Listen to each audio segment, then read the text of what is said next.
হৃদয় ছুঁয়ে যায়। তোমার যদি কোনো নির্দিষ্ট কবি বা শৈলীর প্রতি আগ্রহ থাকে আমাকে জানাও, আমি খুশি মনে শোনাতে পারবো।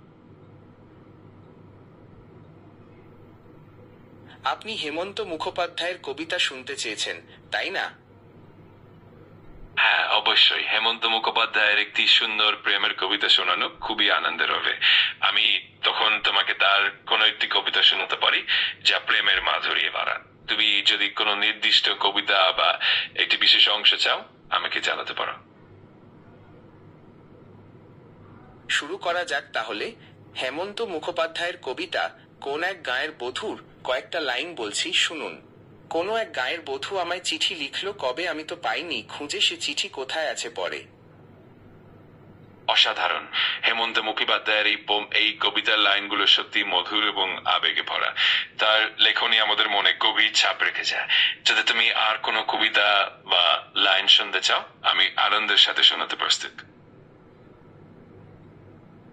আপনার যদি অন্য কোনো কবিতা শুনতে ইচ্ছা করে বা অন্য কিছু জানতে চান তাহলে আমাকে বলুন। আমি আপনার জন্য অন্য কবিতা পড়তে পারি অথবা অন্য কোনো বিষয়েও কথা বলতে পারি। আপনার আগ্রহের উপর নির্ভর করছে। অবশ্যই, আমি এখানে আছি তোমার যে মনে আগ্রহ মেটাতে। যে কোনো কবিতা বা যদি অন্য কোনো বিষয়ে জানতে চাও নির্দ্বিধায় আমাকে বলো, আমি সর্বদাই সাহায্যের জন্য প্রস্তুত। আপনার যদি অন্য কোনো কবিতা শুনতে ইচ্ছা করে বা অন্য কিছু জানতে চান তাহলে আমাকে বলুন। আমি আপনার জন্য অন্য কবিতা পড়তে পারি অথবা অন্য কোনো বিষয়েও কথা বলতে পারি। আপনার আগ্রহের উপর নির্ভর করছে। দারুণ।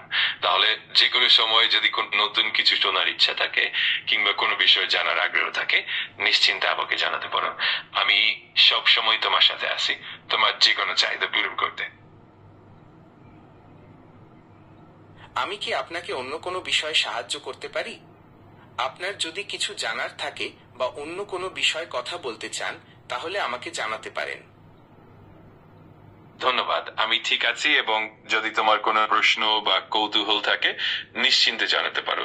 আমি সব সময় সাহায্য করতে প্রস্তুত। আর যদি তোমার এখন কোনো দরকার না থাকে তাও কোনো সমস্যা নেই। আপনার যদি অন্য কবিতার একটি সুন্দর অংশ আমি তোমাকে শোনাতে পারি। উদাহরণস্বরূপ তার একটি খুবই বিখ্যাত কবিতা থেকে শেষে কিছু লাইন বা কোনো বিশেষ অংশ যেটা হৃদয় স্পর্শ করে। তুমি যদি ঠিক করে বলো কোন কবিতা তুমি শুনতে চাও আমি খুশি মনে শোনাতে পারবো। রবীন্দ্রনাথ ঠাকুরের শেষের কবিতা থেকে কয়েকটি পংক্তি শোনাচ্ছি। বেঁচে থাকি আরো কিছু কাল, যতক্ষণ দেহে আছে প্রাণ।